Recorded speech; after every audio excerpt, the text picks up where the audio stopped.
This is better for both of us. No, it's just easier for you. Sterling Holdings now controls this company.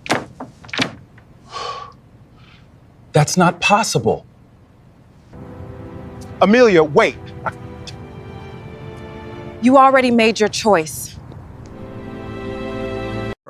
Grant Holloway slid the divorce papers across the polished conference table as his mother smiled and Vanessa Mercer stood behind his chair. He believed Amelia Brooks had no money, no influence, and no choice but to accept what he offered. Amelia read every page, signed calmly, and returned the pen. Grant never noticed the senior attorney rise when she entered, or the message waiting on her phone from Sterling Holdings. He had mistaken silence for surrender, and he had no idea whose daughter he had just discarded. Welcome to today's story. If you enjoy emotional drama and shocking twists, don't forget to like this video and subscribe for more unforgettable stories. And before we begin, let me know where you're watching from in the comments. 3 months earlier, their marriage had still looked respectable from the outside. Amelia and Grant lived in a renovated townhouse outside Baltimore. It was comfortable, tasteful, and far less expensive than the homes owned by Grant's newer colleagues. Amelia had chosen most of the furniture herself. Nothing was flashy. The dining table had come from a local craftsman. Her car was 6 years old. She wore the same simple gold watch almost every day. Grant had once loved that about her. When they first married, he said she made his life feel steady. Amelia listened without judging. She supported him through late nights, failed deals, and years when his salary barely covered their mortgage. She never asked for designer clothes or luxury vacations. She never pressured him to become someone he was not. But success had changed the meaning of everything. After Grant was promoted to senior vice president at Holloway Capital Group, modesty stopped looking like strength to him. It began to look like failure. His new circle talked about private clubs, vacation homes, and investment properties. Their spouses chaired foundations and attended political fundraisers. Amelia spent her days advising nonprofit organizations on affordable housing and neighborhood redevelopment. Her work mattered to the people she served, but it did not impress Grant's colleagues. Judith Holloway made sure he noticed.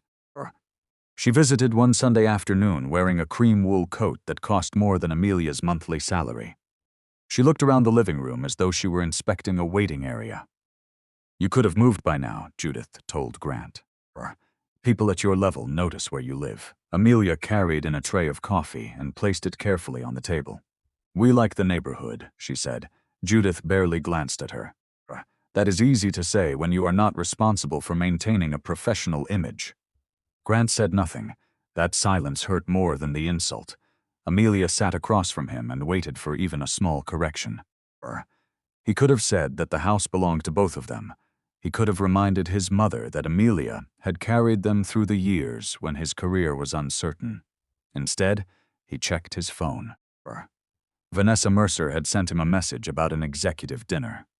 Grant smiled before turning the screen face down. Amelia noticed. She did not ask who had written to him.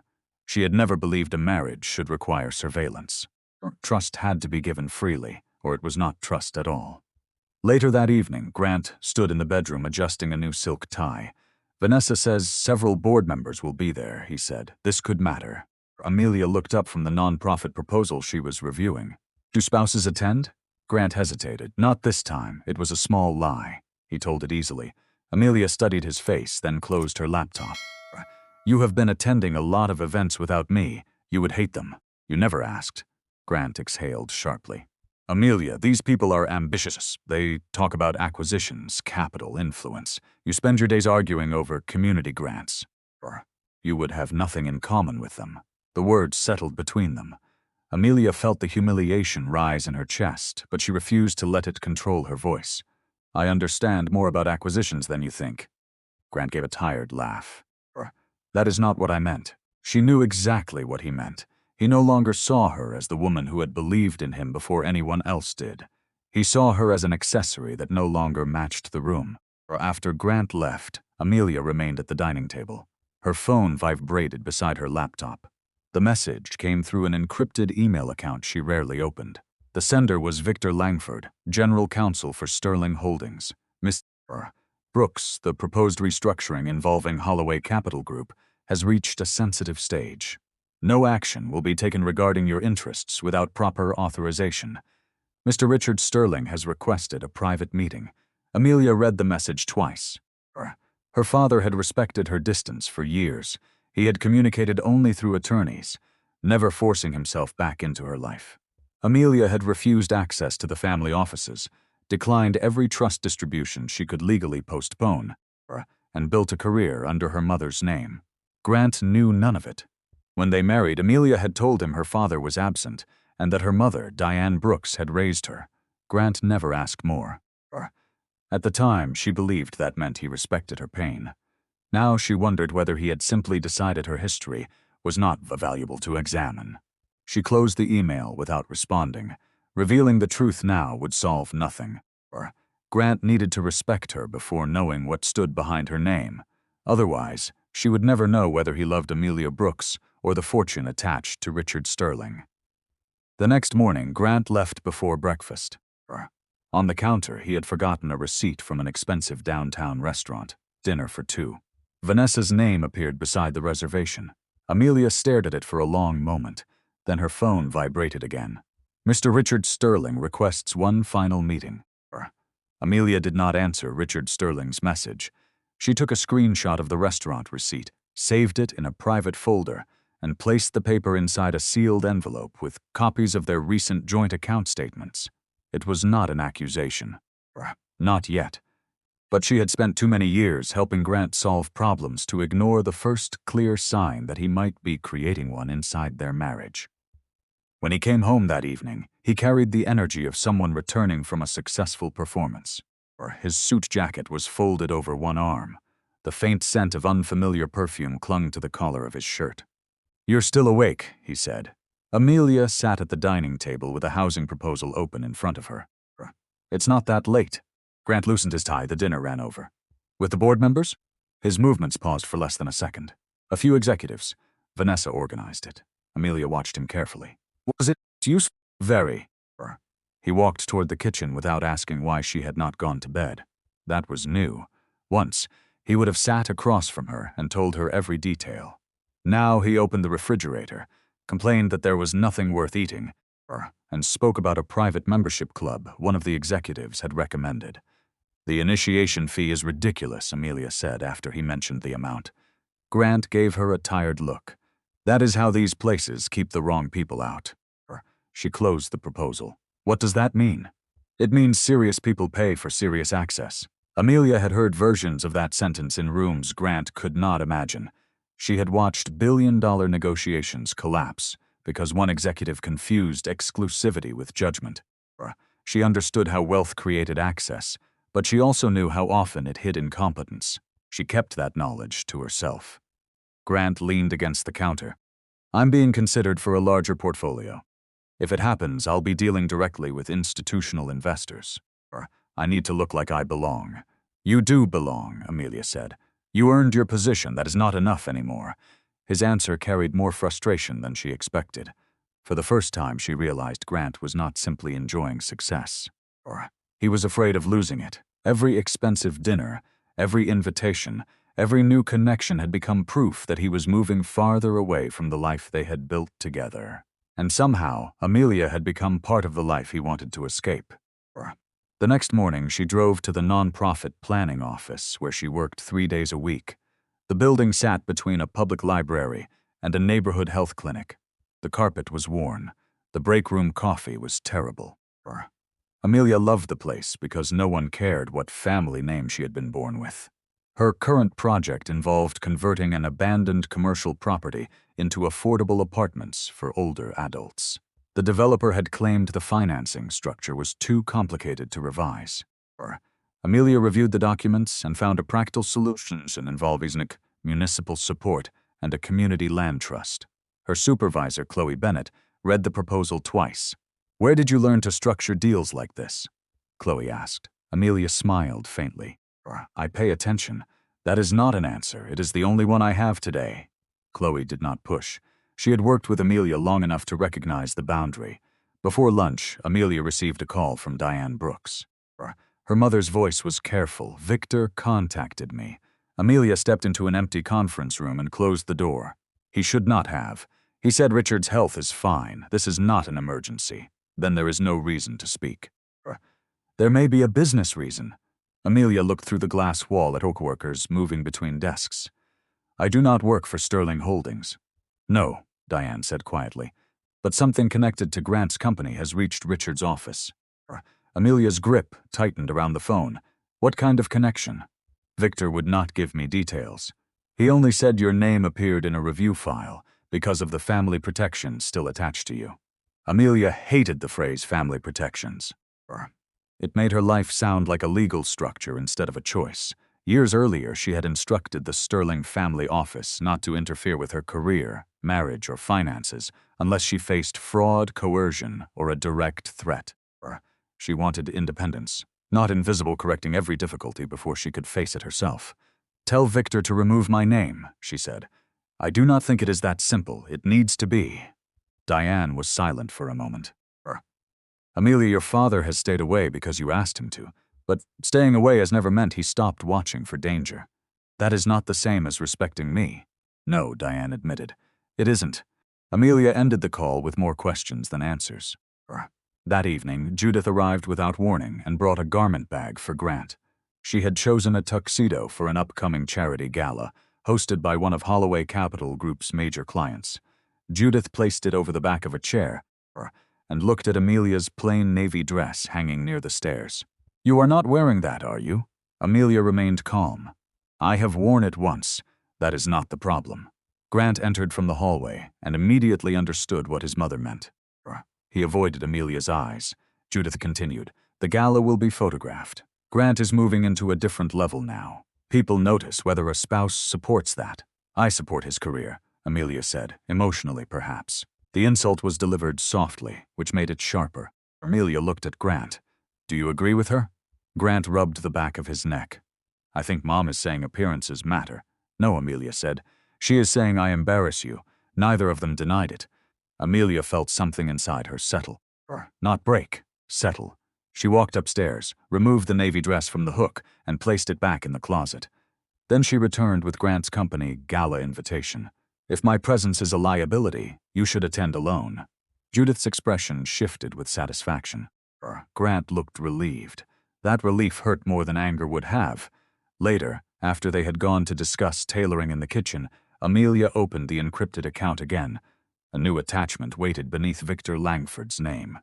It was not a personal letter. It was a confidential notice concerning a preliminary ownership review of Holloway Capital Group. Amelia did not open the attachment. She forwarded it to a secure archive, changed the password, and sent Victor a single reply. Do not involve me in my husband's company without my written consent. The response came less than a minute later. Understood. However, the review did not begin because of you. Before Amelia could type another question, Grant's phone lit up on the table beside her.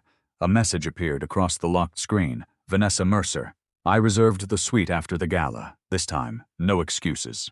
Amelia read Vanessa's message twice before the screen went dark. She did not touch Grant's phone. She did not need to. The words were clear enough. I reserved the suite after the gala. This time, no excuses. For several seconds, Amelia stood beside the dining table, while Judith and Grant spoke in the kitchen about tailoring, seating arrangements, and which executives maddened most. Their voices sounded normal. That was the cruelest part. Grant was discussing cufflinks with his mother, while another woman was planning what would happen after the gala.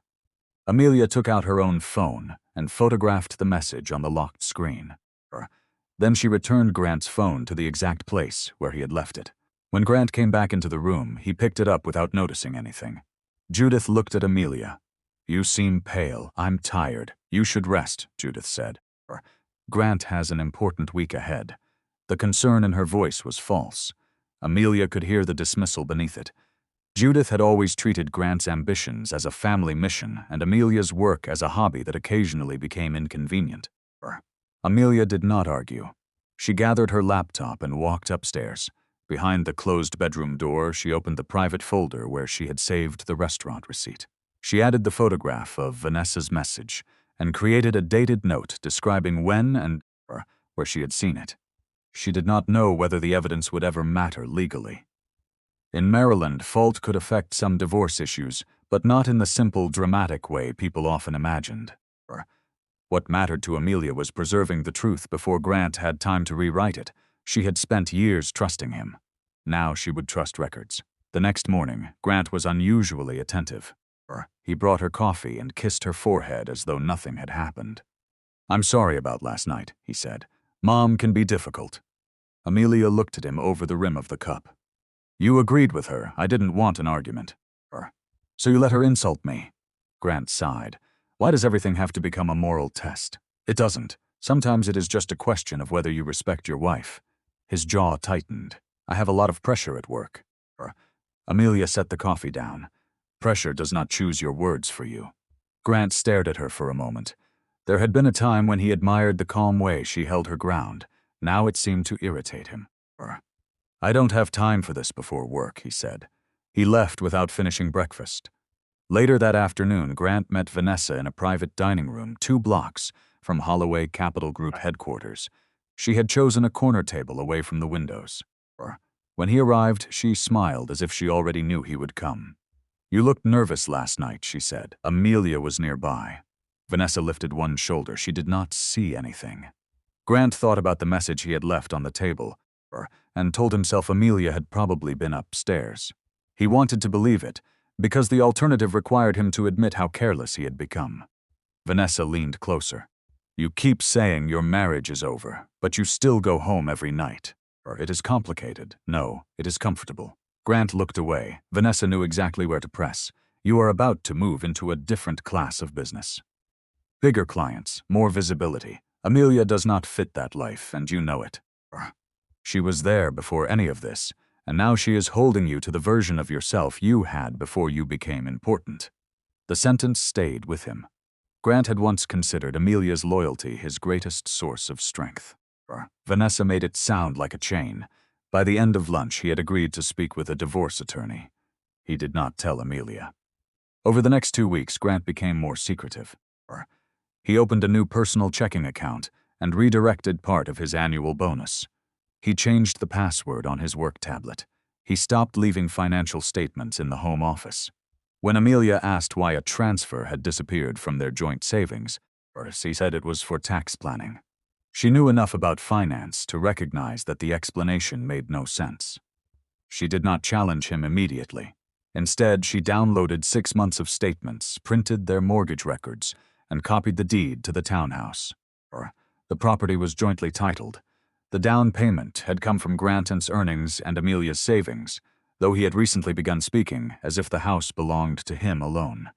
Amelia placed every document in a locked file box at Chloe Bennett's apartment.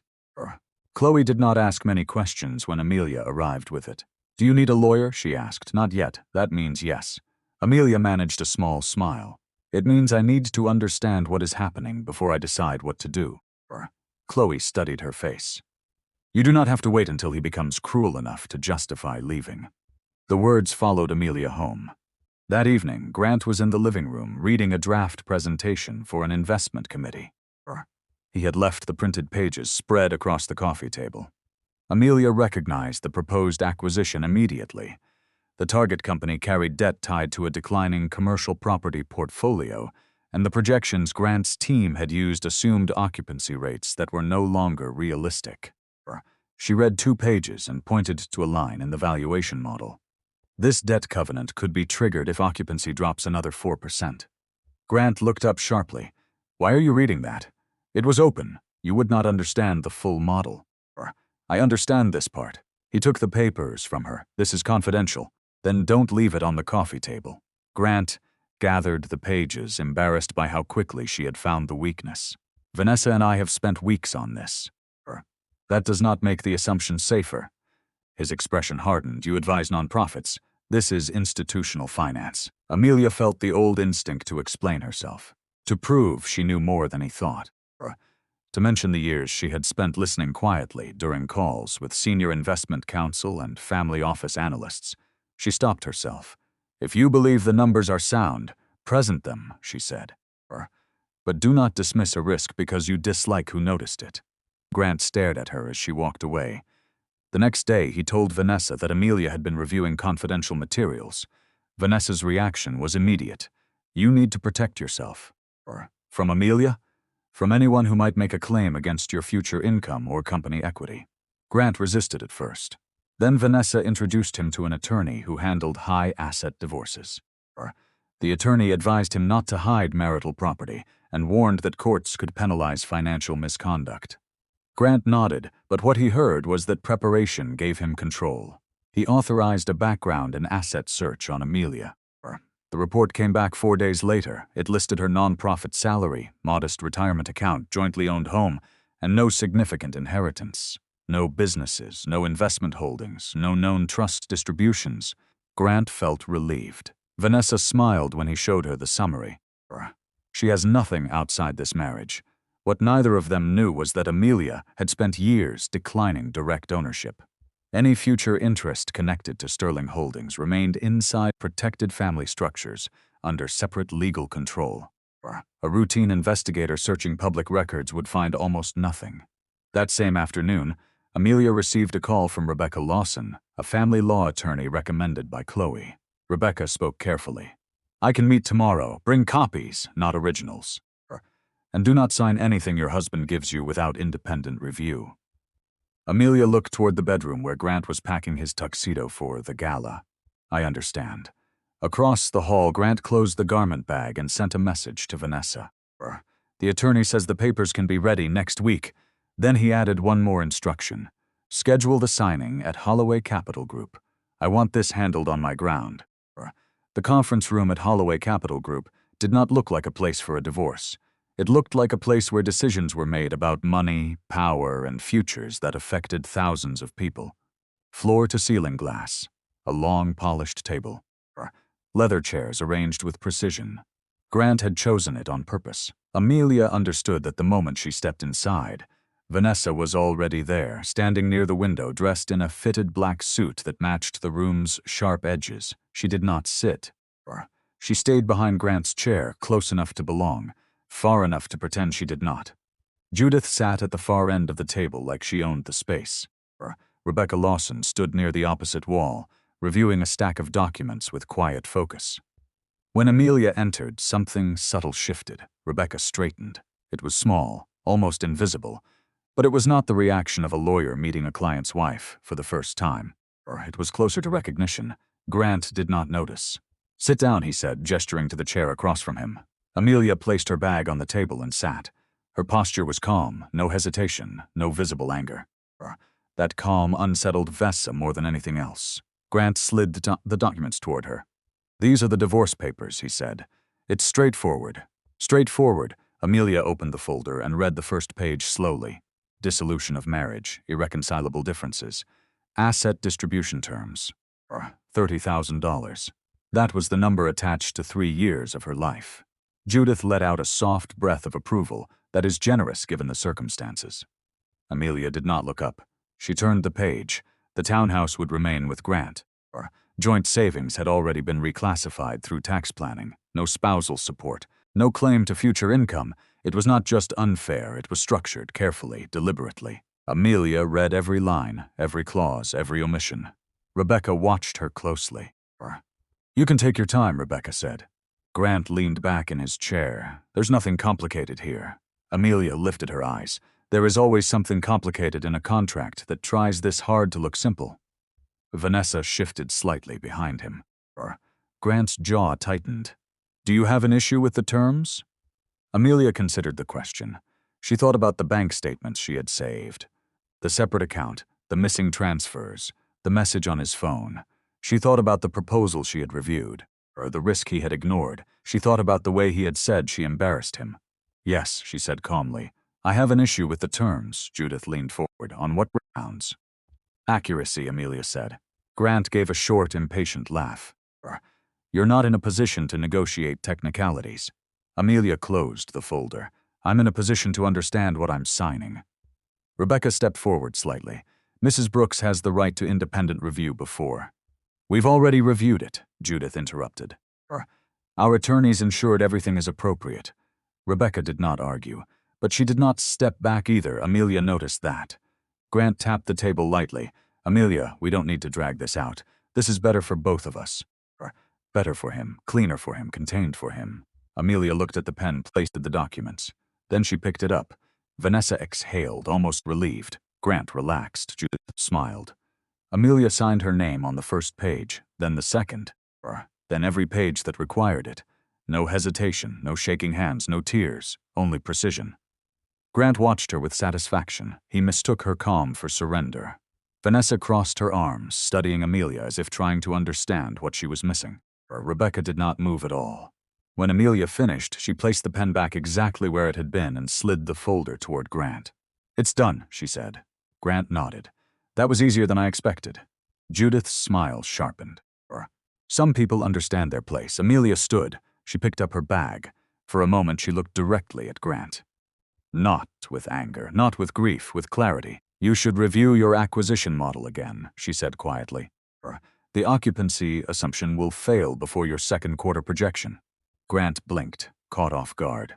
"This isn't the time. It wasn't the time before either," Amelia said. "But it will still happen." She turned to leave. Vanessa spoke for the first time. "You're giving up very easily." Amelia paused at the door. She looked at Vanessa, not with hostility, but with something colder. "I'm not giving up," she said. "I'm choosing not to argue with people who already decided what I'm worth." Vanessa held her gaze for a second, longer than she intended. Then Amelia walked out. The door closed behind her. Inside the room, the silence lingered longer than it should have. Grant shook it off first. "That's done." Judith nodded. "Good, now you can move forward without distractions." Vanessa did not respond.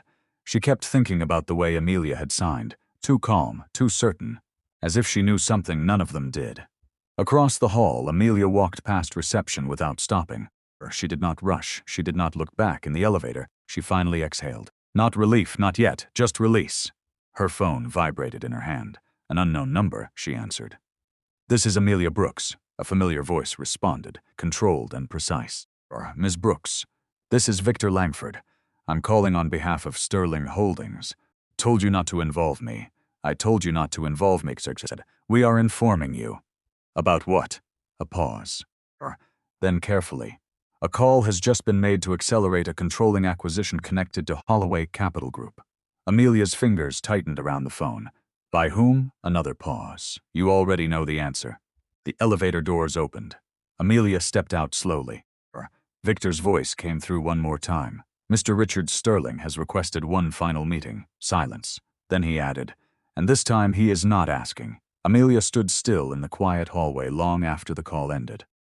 People moved around her, voices low, footsteps echoing off polished floors, but none of it reached her. Victor's words stayed with her, not asking. Her father had spent years respecting her distance, years allowing her to build a life untouched by his world. And now he had moved without her, not gently, not quietly, decisively. Amelia stepped outside the building and let the cold air steady her. For a moment, she considered ignoring it again. Ignoring him. Ignoring everything tied to the name Sterling. It had been easier that way, cleaner. But Grant's voice echoed in her mind. The way he had said she brought nothing. The way Judith had reduced her life to a number on a page. And the company. Holloway Capital Group. She knew what they were building. She had seen the projections. She had tried more than once to warn him. He had dismissed her every time. Amelia closed her eyes briefly. This was no longer just about her father. It was about consequences that were already in motion. Her phone buzzed again. A message this time. "Diane, you okay?" Amelia typed back without hesitation. "I signed." The reply came almost instantly. "Come home." Amelia hesitated before responding again. "I need to understand something first." She ended the conversation and opened her email. The encrypted message was still there, the one she had ignored for weeks. She tapped it. The screen requested authentication, a code, a second layer of access she had never used. Amelia stared at it for a long moment. Then she locked her phone. Not yet.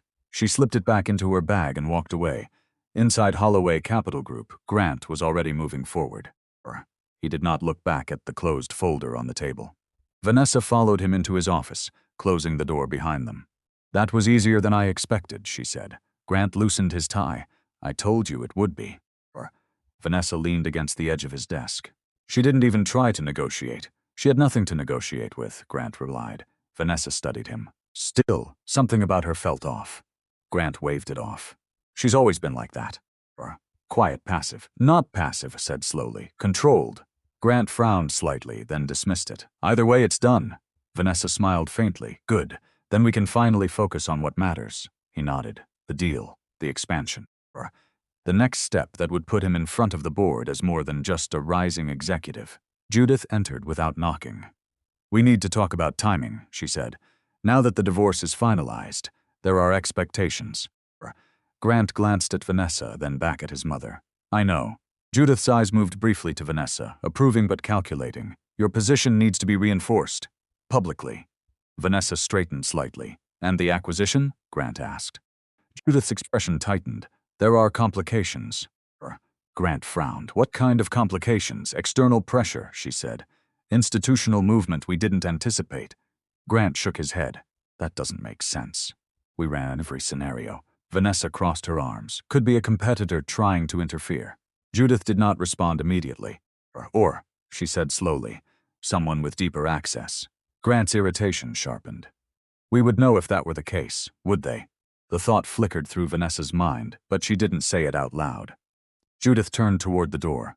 I have a call with the board later today. Stay available. When she left, the room felt tighter. Grant exhaled. This is just noise. We're too far in for anything to derail it. Vanessa stepped closer. Then prove it. He met her eyes. And nodded. Across the city, Amelia sat alone at a small table in a quiet cafe she had always liked. It was simple, unremarkable. The kind of place Grant had once complained about. She wrapped her hands around a cup of coffee that had gone cold. Her phone lay on the table in front of her. She picked it up again. This time, she didn't hesitate. She opened the encrypted message. The screen unlocked. Documents loaded slowly. Legal structures, trust layers, investment vehicles. Names she recognized, and one she couldn't ignore. Sterling Global Holdings, Amelia scrolled further. Her father's name was everywhere, not as a public figure, as something more controlled, more hidden. She reached the final page. A summary, a list of strategic positions, and there it was, Holloway Capital Group. Not as a partner, not as a competitor, as a target. Amelia's breath slowed. She read the line again. Controlling interest acquisition authorized. Timeline, immediate acceleration. Her phone vibrated. Victor again. Have you reviewed the file, he asked. Yes, then you understand. Amelia stared at the screen. You're moving against them. We are securing leverage, Victor said. The decision has already been approved. By him? Yes. Amelia closed her eyes briefly. This is not just business, she said. You know that. Victor's voice did not change. It became more than business the moment your name appeared in their legal filings. Amelia's grip tightened slightly. They underestimated you, he continued. That has consequences. She let out a slow breath. I told you not to protect me like this. This is not protection, Victor said quietly. This is positioning. Amelia looked back at the document. Grant's company. The same one he believed defined his future. The same one he had used to measure her worth. And now it was being moved. Not by chance, not by market forces, by her father, without asking her. Schedule the meeting, Amelia said finally. There was a pause on the other end. Are you certain? No, she said. But I'm done, ignoring it. Victor exhaled softly. Understood, I'll confirm the time. The call ended. Amelia sat there for a long moment. Then she reached into her bag and pulled out a thin folder. The copies she had made. Bank statements. Transaction records. Small details Grant thought she would never notice. She placed them on the table beside her phone. For the first time, she allowed herself to consider what came next. Not revenge. Not even confrontation. Clarity. She gathered everything and stood. Outside, the city moved the same as it always had, unaware. Back inside Holloway Capital Group, Grant's phone buzzed. He glanced at the screen. An internal notification. Board alert. Emergency session scheduled. Time, tomorrow morning. Attendance. Mandatory for all senior leadership, Grant frowned. That's strange, he muttered. Vanessa looked up. What is it? He turned the phone toward her. She read it, then looked back at him. Do you know why they'd call an emergency meeting now? Grant shook his head slowly. No, but something in his expression shifted. For the first time, uncertainty slipped in. On the screen, a second notification appeared beneath the first. Subject line, confidential. Ownership, structure review. Sterling Holdings. Grant stared at it, then opened it. and the first line made his chest tighten. Sterling Holdings has initiated a controlling position review concerning Holloway Capital Group. He didn't move, didn't speak. For the first time since the divorce papers slid across the table, Grant Holloway felt something he couldn't immediately control, and he had no idea that the woman he had just dismissed was already standing at the center of it. The next morning, the tension inside Holloway Capital Group was impossible to ignore. No one said it directly, but everyone felt it. Assistants spoke quieter. Senior managers avoided eye contact. Conversations stopped when certain names were mentioned. Grant walked through the lobby with his usual confidence, but something had shifted. The notification from the night before stayed in his mind, repeating itself in a way he couldn't silence. Sterling Holdings, controlling position review. It didn't fit. It didn't make sense. Vanessa caught up to him just before they reached the executive elevators. "You've been quiet." Grant pressed the button. "Just thinking." "That's not like you," she said lightly, but her eyes were sharper than her tone. "You usually already have answers." He glanced at her. "And what do you think this is?" Vanessa hesitated. "If Sterling is involved, it's not random." Grant's jaw tightened. "We're not a small target. People try things all the time. But not like this," she said. Not at this level. The elevator doors opened. They stepped inside.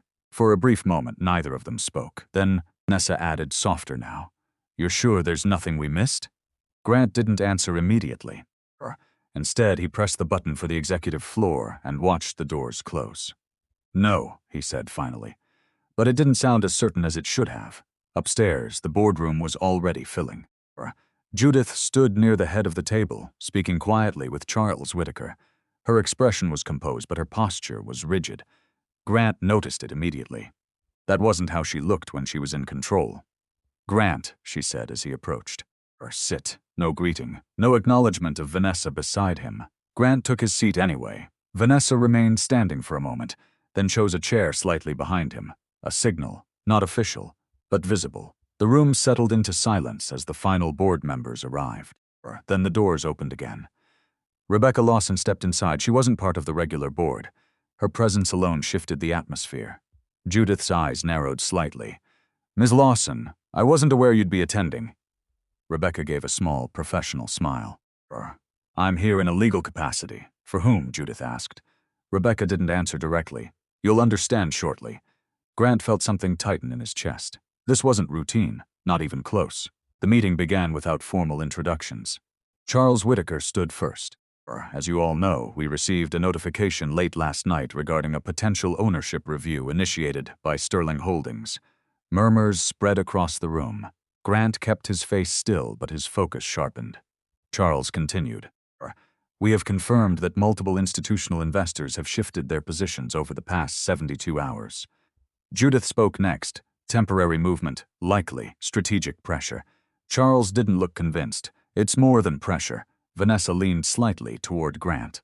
72 hours, she whispered. "That's not a coincidence." Grant didn't respond. His mind moved faster now, pulling together timelines. 3 days. 3 days since the divorce was finalized. 3 days since Amelia signed. He pushed the thought away. It didn't belong here. It didn't mean anything. At the front of the room, Charles clicked a remote. A chart appeared on the screen, ownership distribution. Then another, voting rights. Then a third, consolidation. The room went completely silent. Judith stood up slowly. "This isn't possible." Charles turned to her. "It is." Grant leaned forward. "What am I looking at?" he asked. Charles didn't hesitate. "Sterling Holdings has acquired a controlling voting interest." The words landed hard. Too clean, too final. Grant shook his head slightly. "Through who?" "We would have seen, not directly," Charles interrupted. "Layered entities, private funds, institutional fronts." Vanessa's voice dropped even lower. "They've been building this for weeks." Grant's fingers tightened on the edge of the table. Weeks, he thought back. The quiet shifts in market activity, or the minor reports he had dismissed, the warnings he had brushed aside, and Amelia. Her calm, her silence, the way she had looked at him. No, he pushed the thought away again, harder this time. At the front, Judith's composure cracked for the first time. Who authorized this level of movement? Charles looked toward Rebecca, and for the first time since she entered, Rebecca stepped forward. "The authorization comes from Sterling Global Holdings executive leadership." Judith's voice sharpened. Which is led by. The door opened. This time, no one spoke. A man stepped inside. Older. Controlled.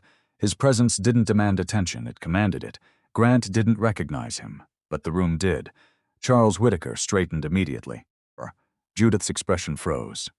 Vanessa went completely side. "Mr. Sterling," she said.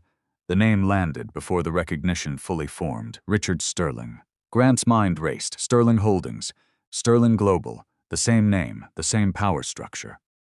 The same force now sitting at the center of his company. Richard didn't take a seat. He stood at the head of the table instead, his gaze moving slowly across the room, measured, unhurried. When his eyes passed over Grant, they didn't linger. That unsettled him more than anything else. "We will proceed efficiently," Richard said. His voice was calm, not loud, but every word carried. "This review is not hostile." Judith let out a breath that almost sounded like relief. However, Richard continued, "It is decisive." The relief vanished instantly. Grant leaned forward. "With respect, Mr. Sterling, this is highly irregular." Richard raised a hand slightly, not aggressive, but final. Grant stopped speaking. The room felt smaller, controlled by someone who didn't need to raise his voice to take it. "This process began well before your awareness," Richard said, "and it will continue regardless of it." Grant swallowed his frustration. "Then at least explain the intent." Richard looked at him directly now, for the first time, and something in that gaze made Grant's chest tighten again. "This acquisition," Richard said, "was not initiated because of your company's performance." Grant blinked. "Then why?" he asked. A brief pause. Not long, but long enough to feel deliberate. Richard's answer came quietly. "Because of a decision that was made within it." Grant's mind raced. A decision: the restructuring, the investment shift. The divorce? No, that didn't make sense. It couldn't. Across the room, Rebecca watched him carefully, not with sympathy. With awareness. Grant felt it. Something was missing. Something he hadn't seen. Something everyone else in the room was beginning to understand, except him. Richard turned slightly toward Charles. "Proceed with the formal review." Charles nodded. Papers were distributed. Numbers. Audits, internal flags. Grant looked down at the documents, and for the first time saw it, a line item. Small, easy to miss, but impossible to ignore once seen. Legal exposure linked to executive conduct. His name was attached. His signature, his decisions, the same decisions he had believed secured his future. Now listed as risk. Grant's pulse began to rise. "This is a mistake," he said more sharply now. "These are internal matters." "They were," Richard replied. Grant looked up. "And now?" he asked. Richard met his gaze without hesitation. "Now they are ours." Silence, heavy, irreversible. Grant's phone buzzed and buzzed against the table. He glanced down. A new message. Unknown sender. He opened it. "One line, Mr. Sterling requests your presence after this meeting. Alone." Grant looked up slowly, and across the room Rebecca Lawson was already watching him, as if she knew exactly what that meeting would reveal, and exactly why he wasn't ready for it. Grant didn't remember leaving the boardroom. One moment he was staring at the documents in front of him, at his own name marked as liability, and the next he was standing in the hallway. The door closed behind him. The message on his phone still glowed. "Mr. Sterling requests your presence alone." Vanessa caught up to him quickly. "What just happened in there?" Grant ran a hand through his hair. "I don't know yet." "That's not good enough," she said, her voice tighter now. "You're on that document, Grant. I saw it. So did everyone else," he replied. Vanessa lowered her voice. "Then you need to get ahead of this." "I am," he said. But even as he said it, he didn't believe it. For the first time in years, he wasn't in control of the situation. Judith approached them, her expression sharp. "You're meeting him." Grant nodded once. "Be careful what you say," she said. "We don't know what he knows yet." Grant gave a short, tense nod and turned away. Vanessa reached for his arm briefly. "Don't let them corner you." He didn't respond. He just walked. The private conference room at the end of the hall felt different from the rest of the building. Quieter, isolated, deliberate. Grant pushed the door open. Richard Sterling was already inside. He stood near the window, hands loosely at his sides, looking out over the city, as if none of this required urgency. Grant closed the door behind him. For a moment, neither of them spoke. Then Richard turned. "Mr. Holloway." Grant straightened slightly. "Mr. Sterling." A pause. Measured. Controlled. Grant stepped forward. "I'd like to understand what's happening here." Richard studied him, not with hostility, but with a kind of distance that felt worse. You're beginning to, he said. Grant exhaled slowly. If this is about the company, it isn't, Richard interrupted. The words landed clean. Grant frowned. Then what is it about? Richard didn't answer immediately. Instead, he walked past Grant and took a seat at the table. Not the head, not the center, just a seat, but somehow it still felt like authority. Grant remained standing for a second before sitting across from him. You've built a reputation quickly, Richard said. Ambitious, decisive, efficient. Grant didn't respond, but also impatient, Richard added. Grant's jaw tightened. With respect, I didn't come here for an evaluation. No, Richard said calmly. You came here for clarity. Grant leaned forward. Then give it to me. Richard held his gaze. And for a brief moment, something shifted. Not in the room, in Grant. A sense that this conversation wasn't about business at all. You made a series of decisions recently, Richard said. Financial, legal, personal. Grant felt the tension rise again. They were necessary, he said. Were they? Richard asked. Grant didn't answer. Richard continued, you removed variables you believed were liabilities. Grant's fingers tightened against the table. That's how business works, he said. Richard tilted his head slightly. And marriage? Grant froze. The word hung between them. Not loud, not aggressive, but precise. Grant forced himself to stay steady. My personal life has nothing to do with this company. Richard's expression didn't change. You're certain? Grant's irritation surfaced. Yes. Richard reached into the folder beside him and slid a single document across the table. Grant looked down, his own signature, the divorce agreement. He frowned. You're reviewing private legal documents now? Richard didn't respond to the question. Do you remember the moment you decided to proceed with this? He asked. Grant looked back up. That's irrelevant. Is it? Richard said. Grant leaned back slightly. If this is an attempt to pressure me, it isn't, Richard said again. Calm, unmoved. Grant's patience thinned. Then what exactly do you want from me? Richard looked at him for a long moment. Then he said quietly, I want to understand how you reached your conclusions. Grant stared at him. What conclusions? That the person you removed, Richard said, had no value. The room felt smaller. Grant felt something shift again, deeper this time. A connection forming that he didn't want to acknowledge. She didn't contribute, he said. Not to the company. Not to, Richard raised his hand slightly. Grant stopped. Not because he had to. Because something in the gesture made him.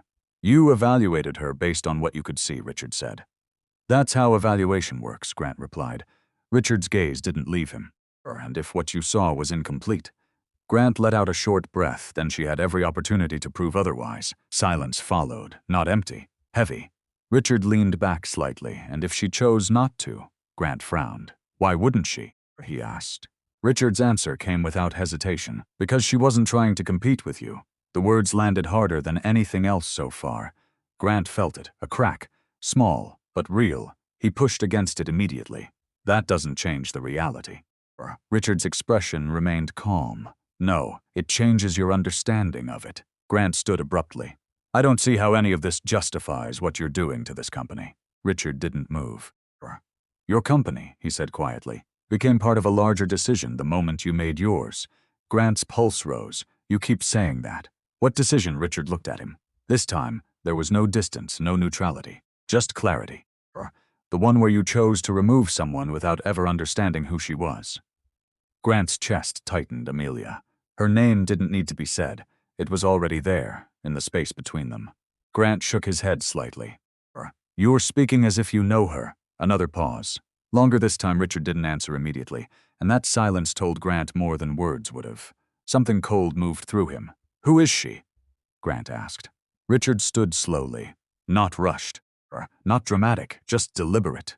When he spoke, his voice was quieter than before. Someone you should have taken the time to understand. Grant's frustration broke through. That's not an answer. Richard stepped past him toward the door. No, he said. Or it isn't. Grant turned. Then why bring me in here at all? Richard paused at the door. Without turning back, he said, because the next phase doesn't require your permission. The door opened, then stopped. One final sentence, soft, controlled. You'll learn the rest soon enough. The door closed behind him. Grant stood alone in the room. For the first time, the uncertainty wasn't just external. It was internal. A question he couldn't answer. A gap in his understanding that no report, no document, no strategy had prepared him for. His phone buzzed again. Another message. This time from Rebecca Lawson. Board continuation scheduled. Immediate attendance required. Grant looked at the closed door, then at the divorce papers still lying on the table, and for the first time, a thought surfaced that he couldn't dismiss. What if the biggest mistake he had made wasn't financial? And as he stepped back into the hallway, he had no idea that the next time he entered that boardroom, the answer would be waiting for him. With a name he had already signed away, Grant returned to the boardroom, but nothing about it felt the same. The chairs were still in place. The documents were still spread across the table. The same executives sat where they had been before, but the balance of power had shifted completely. He felt it in the way conversations stopped when he walked in, in the way Vanessa avoided looking directly at him this time, in the way Judith stood straighter than usual, as if posture alone could restore control. Grant took his seat again, slower now, more aware. Charles Whitaker resumed speaking, outlining the next phase of the review, but the words blurred together at first. Grant forced himself to focus. Audit procedures, internal compliance checks, temporary suspension of certain executive authorities. That last part cut through the noise. Suspension? Grant said sharply. Charles didn't hesitate, pending review. Grant leaned forward. You can't suspend leadership authority without cause. Rebecca Lawson stepped in calmly. There is cause. Grant turned toward her. Based on what? She slid a document toward him. He looked down, a summary report. Transaction approvals, risk exposure, each line tied back to decisions he had made over the past several months. Decisions he had justified, rationalized, pushed through despite resistance. They were strategic, he said. Rebecca met his gaze. They were unverified. Grant's jaw tightened. That's your interpretation. It's documented, she replied. The room stayed silent. No one defended him. Not even Vanessa. Grant glanced toward her. She looked away. A small movement, but it said everything. Judith stepped forward, her voice controlled but firm. This is excessive. You're treating normal executive decisions as misconduct. Charles shook his head. Not normal, patterned. Grant felt something sink deeper. Patterned. That word carried weight, structure, intention. He forced himself to stay steady. So what exactly are you implying? Rebecca answered, this time, that your decision-making may have been influenced by factors outside of corporate interest. Grant stared at her. Be specific. She didn't hesitate. Personal motivations. The room shifted again, subtle, but undeniable. Grant's mind moved quickly now. What had they seen? What had they found? Vanessa finally spoke, her voice softer than before. This is getting out of hand, but even she didn't sound convinced. Grant leaned back slightly, forcing control into his tone. You're drawing conclusions without context. Rebecca's expression didn't change. Grant opened his mouth, then stopped, because suddenly he understood. The timing, the decisions, the pressure he had felt to move faster, to secure positions, to prove something, not just professionally, personally. He had wanted to show that he was in control, that he could make decisive cuts, that he didn't need distractions, Amelia. Her absence in his thinking felt louder now than her presence ever had. He pushed the thought away again. This wasn't about her, it couldn't be. At the front of the room, Charles continued. Until the review is complete, certain responsibilities will be reassigned. Grant's focus snapped back. To who? Charles glanced briefly toward Richard Sterling, who had returned and now stood quietly near the back of the room. Interim oversight will be handled through Sterling-appointed advisors. Grant felt the words land like a blow. Not removal. Not yet. But close enough. Vanessa shifted in her seat. And what does that mean for current leadership structure? It means, Charles said, that no single executive will retain unilateral decision-making authority. Grant understood the translation instantly. He had lost control, not officially, but effectively. He turned toward Judith. For the first time, she didn't have an immediate response.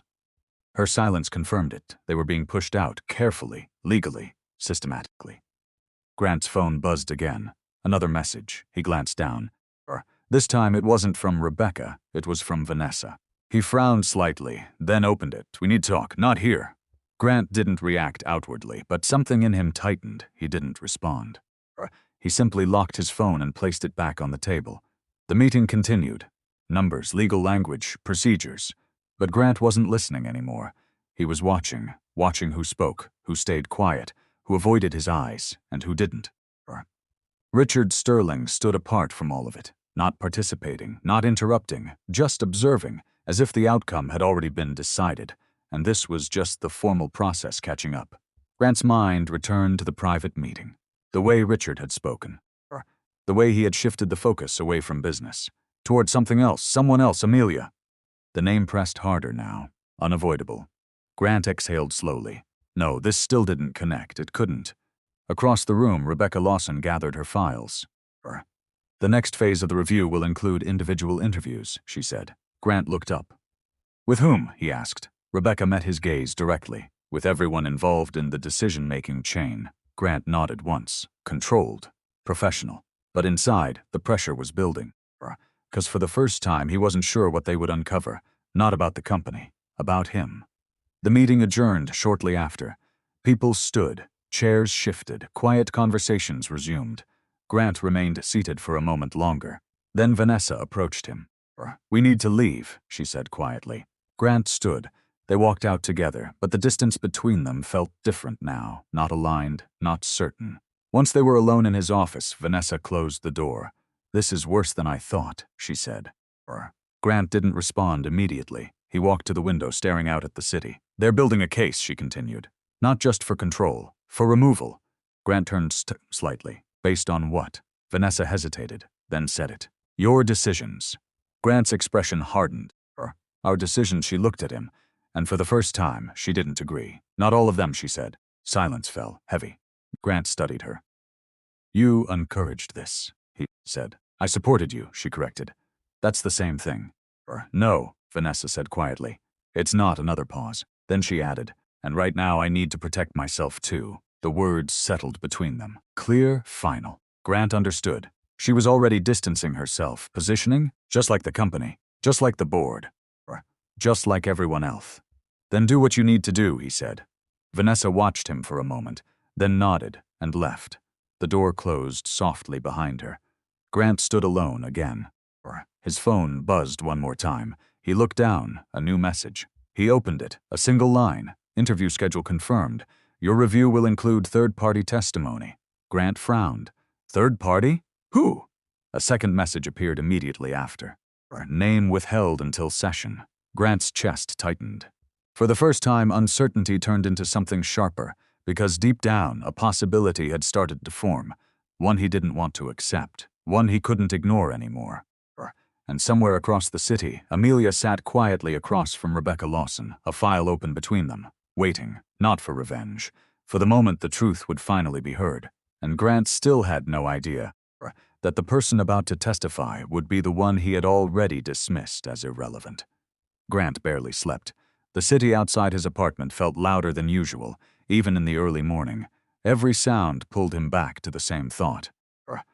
The same question he still couldn't answer. Who was the third-party witness?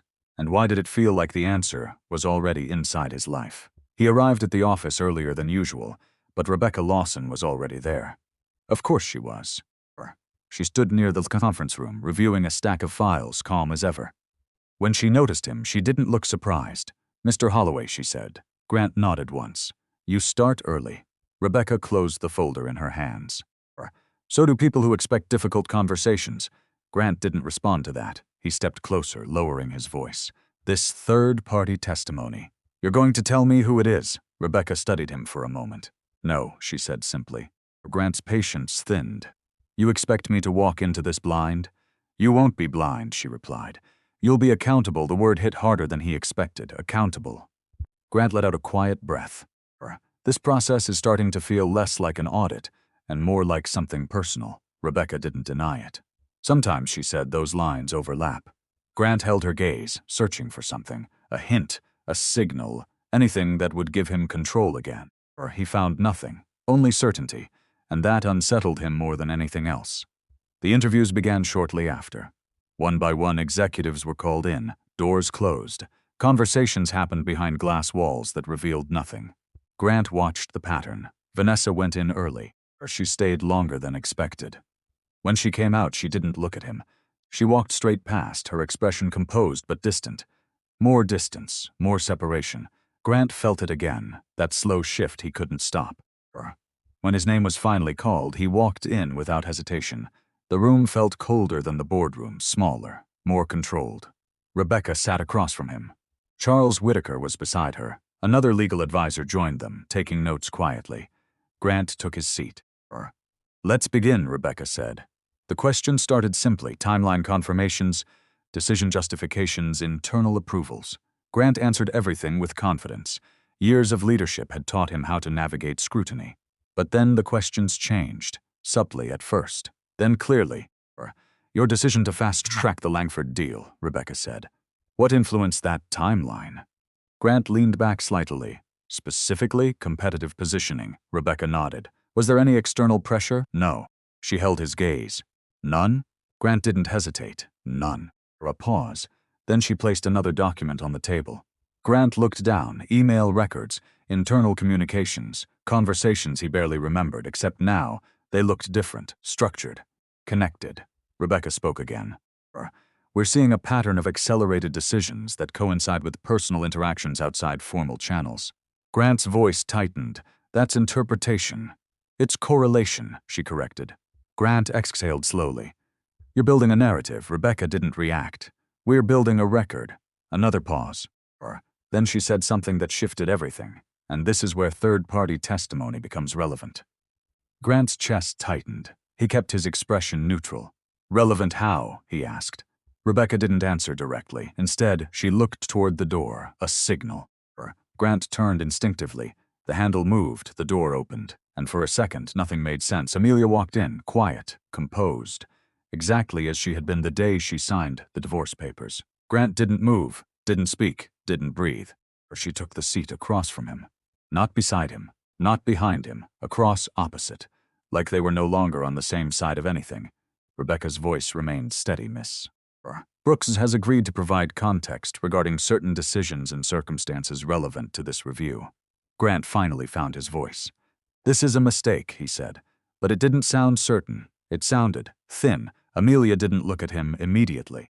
She placed a small folder on the table, carefully, deliberately. Then she lifted her eyes, met his.